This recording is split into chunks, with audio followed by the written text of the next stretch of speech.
aí, meu povo? Método Tabajara, hoje trazendo informações quentinhas. Eu ia gravar um vídeo sobre leucograma de estresse que me pediram e sobre desvio à esquerda. Vou gravar, tá? Aliás, adorei os temas, obrigada. Só que antes de vocês entenderem, de vocês verem esse vídeo, tem que entender o início. Por que que eu acho que as pessoas não sabem interpretar exame ainda? Porque não entende o contexto todo da parada. Então, sem entender a base, vocês não vão conseguir interpretar o exame, lembre sempre disso. Então, vamos começar aqui. Com o leucócito e neutrófilo, a gente vai falar de todas as células, depois a gente fala de leucograma de desvio à esquerda. Embora eu vou falar um pouco de desvio à esquerda aqui, tá? Que tem tudo a ver. Então, vamos lá. O leucograma, então, é um conjunto completo dos dados lá, numéricos do leucocitário. Então, você vai, no hemograma de vocês, vai ter lá leucócito total, que a gente chama de leucometria global. Vamos supor 16 mil, e tem os valores de referência para cada espécie, tá? Todo mundo vê isso aqui, tanto no meu exame, quanto no exame de vocês, no paciente, enfim. Então, ele vai me dizer o quanto de leucócito total eu tenho nesse exame. O que são os leucócitos? São todos os glóbulos brancos, que fazem parte do sistema imune, sistema de defesa. Eu tenho, você tem, cachorro tem, gato tem, boi tem, o cavalo tem. Então, são as células que vão defender o nosso organismo de partículas estranhas. Já chega lá. Como que acontece essa produção? Em dois grandes grupos. Granulócitos, ou seja, possuem grânulos, e os agranulócitos, não têm grânulos. Quando eu tenho A, é negação, certo? Quem faz parte dos granulócitos? Neutrófilo, eosinófilo e basófilo. E quem faz parte dos agranulócitos? Monócito e linfócito. Eles têm um núcleo arredondado, diferente dos granulócitos, tá? Aí, como que é o nome que se dá à formação dos leucócitos lá na medula óssea? Leucopoiese. É a formação dos leucócitos da medula óssea, certo? Como que vai acontecer essa formação? A gente tem o stem cell, que é uma célula tronco pluripotencial, ou seja, ela tem o poder de se diferenciar, de se multiplicar. Ela se diferencia em duas linhagens, mieloide e linfóide.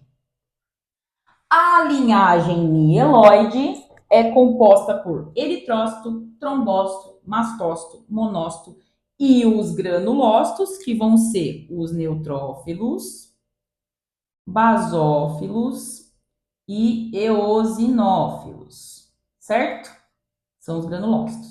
E aí a gente tem a linhagem linfóide, linhagem linfóide, linfócito T, B e natural killer, ou seja, assassinos naturais. Então vamos lá. Começando aqui pelo mieloblasto, né? Teve a célula stem cell, que foi a célula tronco, mieloblasto, promielócito, mielócito.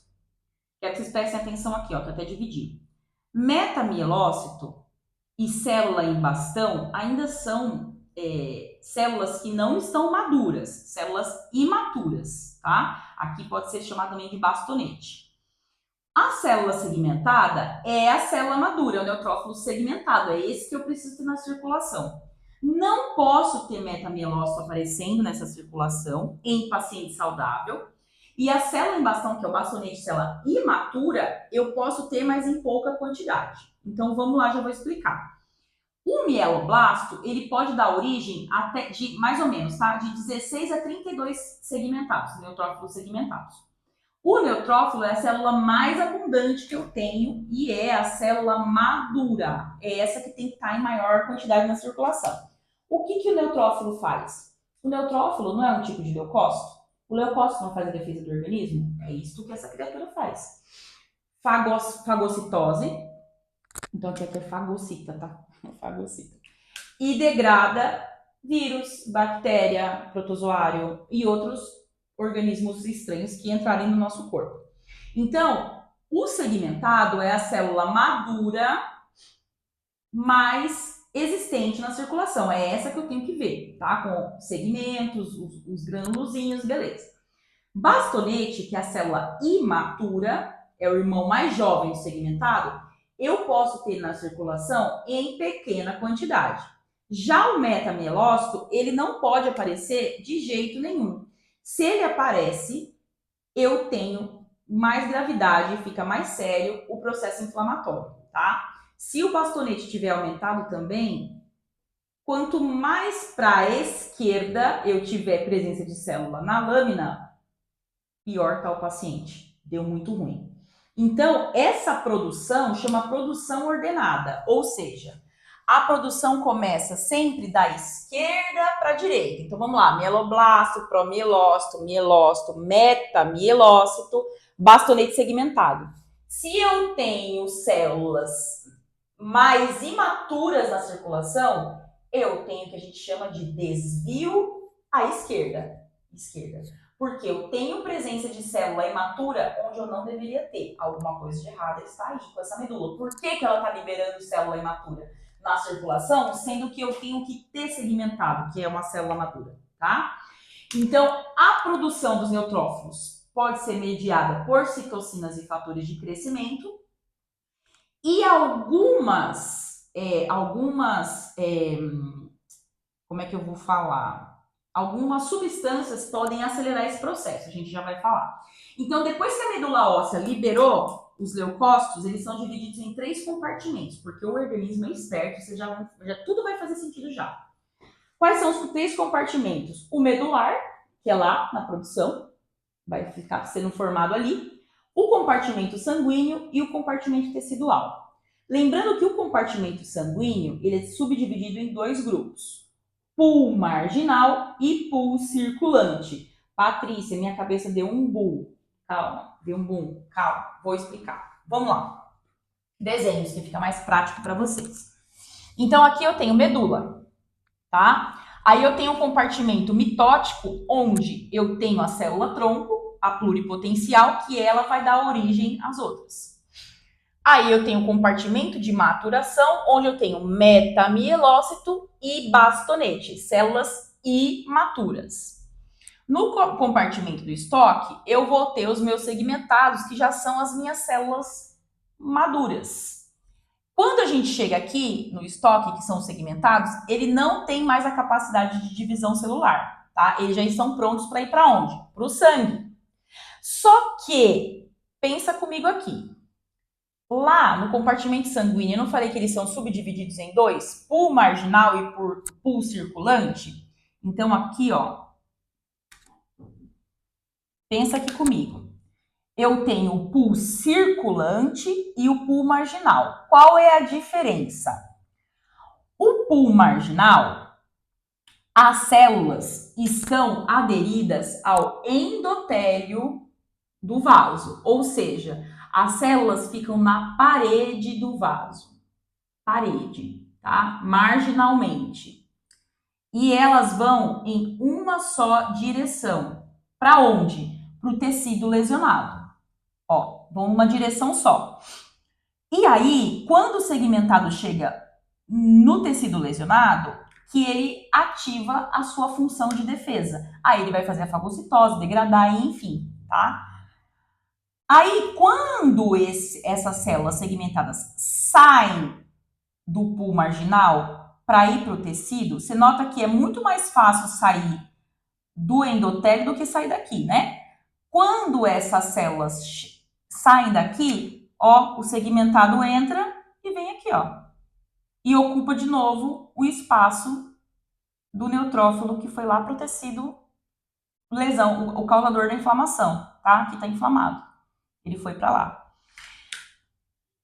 O pool circulante, o nome mesmo já diz, eles estão em circulação, eles se movem e pode se mover bilateralmente, tanto ir para o marginal como vir para o circulante, tá? Então, o circulante não tem mais as células na marginalidade, no endotélio, grudado na parede. Eles estão circulando aqui, ó. E aí, meu povo, minha galera, É daqui que a gente coleta o sanguinho do paciente no hemograma, no bioquímico em si. Enfim, no caso aqui, hemograma, né? É o pus circulante que a gente coleta. Então, quando a gente faz a coleta de exame do cachorro, do gato, enfim, a gente está injetando a agulha aqui e pegando a amostra do pus circulante, dos neutrófilos que estão em circulação, ok? Então, vamos recapitular.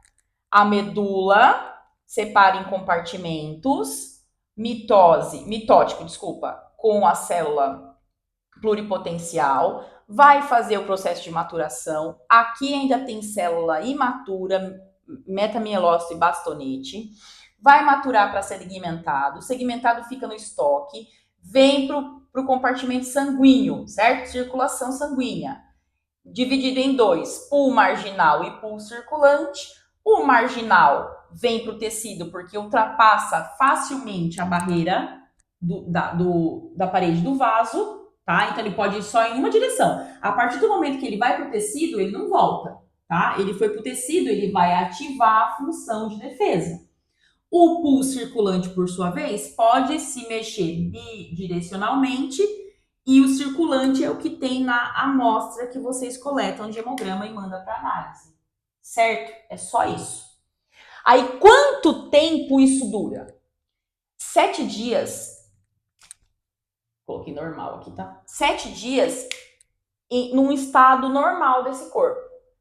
Isso aqui dura tudo 7 dias. Mas, se eu tenho uma inflamação, esse tempo diminui de 2 a 3 dias. Se eu tenho um processo inflamatório, isso aqui vai o quê? Acelerar. A medula vai começar a liberar, né, mais células para o corpo, certo? E aí depois eu vou explicar para vocês qual é o problema que acontece nessa liberação acelerada. Então, o tempo de circulação desde a liberação até os tecidos, desde que a medula libera até chegar na função e ativar o neutrófilo no tecido, demora de 6 a 10 horas.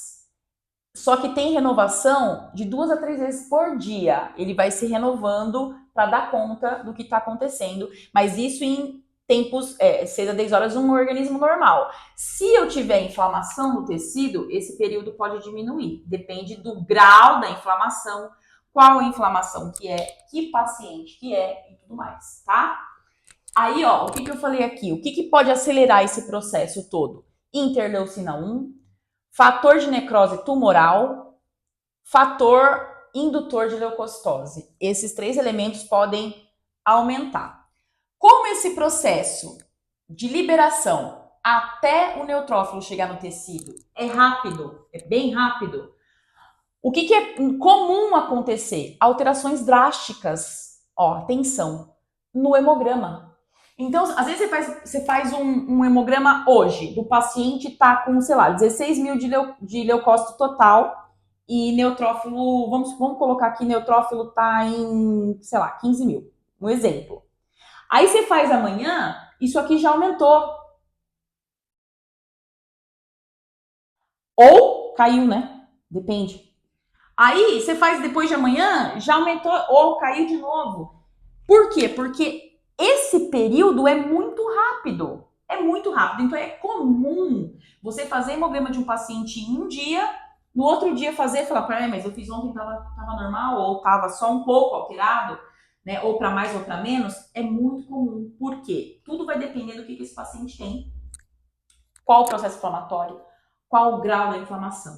Lembrando que se eu tenho um desvio, quanto mais à esquerda eu tenho, o desvio à esquerda ele te ajuda a estimar o grau da inflamação desse paciente, tá? Então eu vou fazer um vídeo só de desvio à esquerda para vocês que me pediram, então achei um tema bem bacana, geralmente as pessoas não entendem. E também quero fazer, no dia que eu fizer esse desvio à esquerda, explicar o que é desvio à direita também, tá? Que pode acontecer. Então, por hoje é só. Era só isso que eu queria que vocês entendessem, esse resuminho básico, para a gente dar sequência depois pro resto dos temas. Beleza? Beijo. Quantos minutos? 11. Ótimo. A gente vai cortar um pouco. Não, esse foi direto, né?